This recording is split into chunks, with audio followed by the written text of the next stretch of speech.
บ่มีเงินหอด50 ล้านอย่าฝันเอาลูกสาวเกิน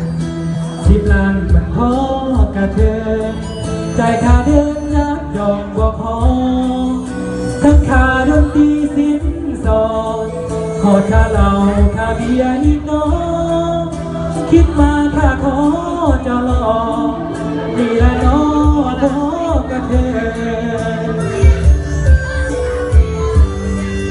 ปกทำมาก่อน5 บาท10 บาทละ5 ล้านกว่า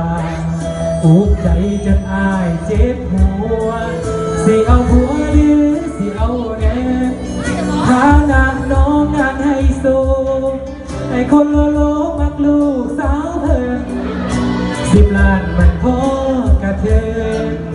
เป็นว่ามันบ่พอแจกเสี